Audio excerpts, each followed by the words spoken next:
कि बच्ची 27 साल से ज़मीन से जुड़ी हुई है कि वो रेंग कर चलती है। क्योंकि अगर कभी आप उसकी लाइफ को देखो जाके वहाँ पे, तो मुझे नहीं लगता कि आपको रात भर नींद भी आएगी। 27 ईयर ओल्ड है, आज तक उसको कोई फैसिलिटी नहीं दी गई गवर्नमेंट की तरफ से। उसकी जो मदर है वो विडो है, पापा उसके एक्सपायर हो गए हैं। मैं खुद डिसेबल हूँ।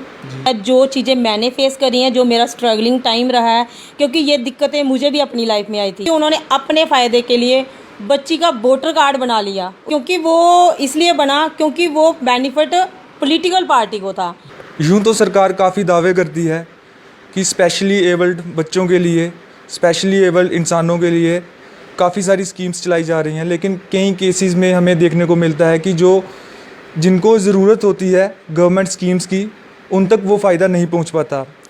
एक ऐसा ही केस अभी मुस्कान फाउंडेशन की तरफ से उजागर किया जा रहा है, जिसमें एक बच्ची जो कि स्पेशली एबल्ड है, आज तक उस बच्ची का डिसेबिलिटी सर्टिफिकेट नहीं बना। कोई भी फैसिलिटी जो कि उसे मिलनी चाहिए थी वो नहीं मिली। अभी हम बैठे हैं मुस्कान फाउंडेशन की चेयरपर्सन प्रवीण जी के पास, उन्हीं से जानते हैं कि ये क्या मसला है, क्या ऐसी दिक्कत आ रही है कि उस बच्ची का कोई भी सर्टिफिकेट आज तक नहीं मिला। प्रवीण जी, सबसे पहले आपका स्वागत है द स्टेट लाइन में। आप बताइए कि ये क्या मसला है सारा। पहले तो मैं आपका शुक्रिया अदा करती हूँ कि आप इस केस के रिलेटेड मीडिया में इस बात को ला रहे हैं, हमारी हेल्प कर रहे हैं। तो केस ये हमारे पास 7 जुलाई को आया था कि एक बच्ची है लरगन गांव में, डिसेबल है, वो 27 ईयर ओल्ड है। आज तक उसको कोई फैसिलिटी नहीं दी गई गवर्नमेंट की तरफ से। कोई उसका डिसेबिलिटी सर्टिफिकेट नहीं है, उसका आधार कार्ड नहीं बनाया गया, उसका बैंक अकाउंट नहीं है। तो जैसे हमारे पास ये केस आया तो हमने इसको स्टडी किया। नेक्स्ट डे मैंने 8 जुलाई को प्रेस कॉन्फ्रेंस दी। उसमें मैंने जो भी मुझे मेरे अकॉर्डिंग लगा कि ये लोग रिस्पॉन्सिबल हैं, मैंने सबके लिए बोला। बट अभी तक ये हुआ कि एडमिनिस्ट्रेशन की तरफ से कोई कार्रवाई नहीं की गई है, उनकी तरफ से कोई सामने नहीं आया है।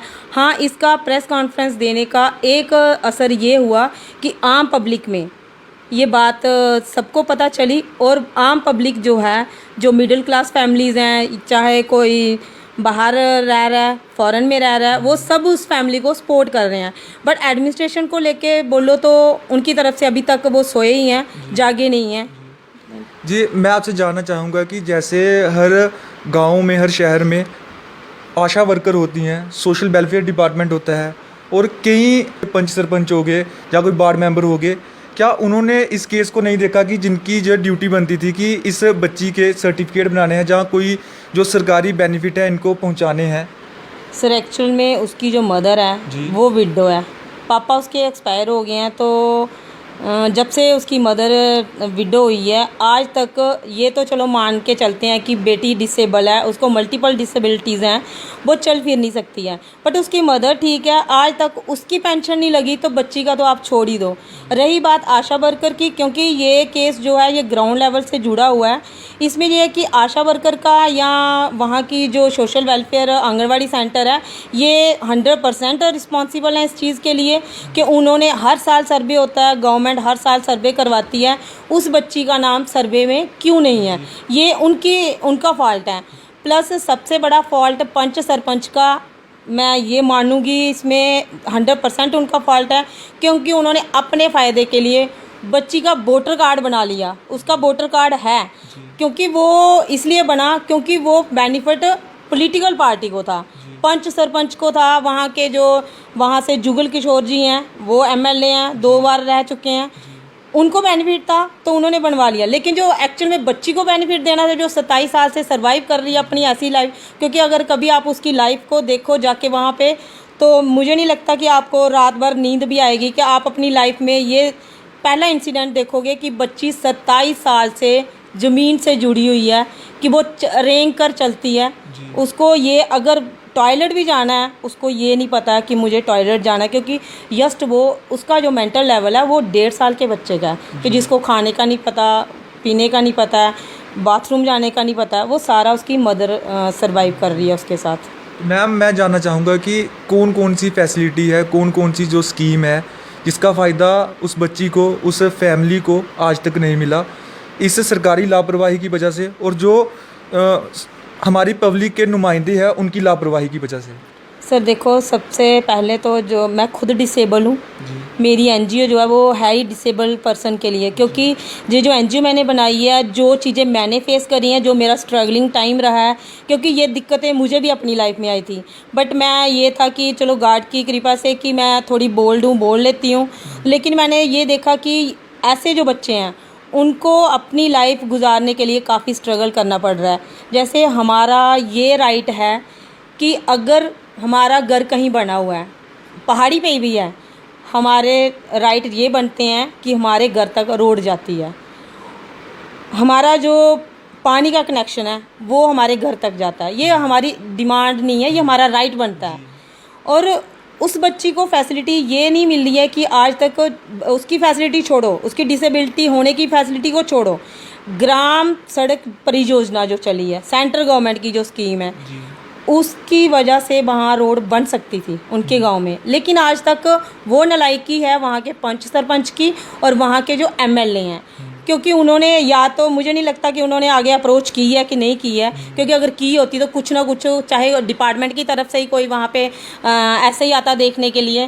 प्लस जो शौचालय बने हैं, हर देश में, पूरे देश में ये ढिंडोरा पीटा जाता है कि हमने घर घर शौचालय पहुंचाए हैं, लेकिन उस गांव में जाके देखो, मुझे एक भी घर में ऐसी कोई फैसिलिटी नज़र नहीं आई कि जो इस योजना के तहत आई हो।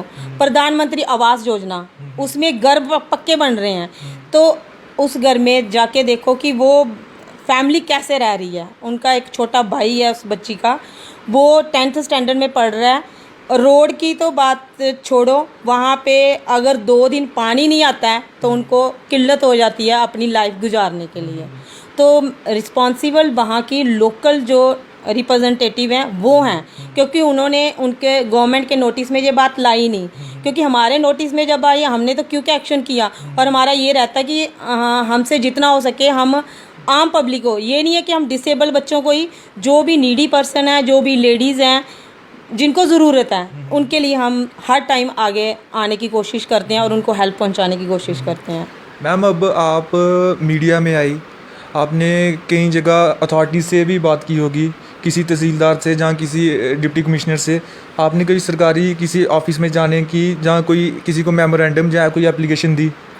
सर हमारा नेक्स्ट ये है कि नेक्स्ट वीक हम गवर्नर से मिलेंगे, उनके आगे मेमोरेंडम रखेंगे।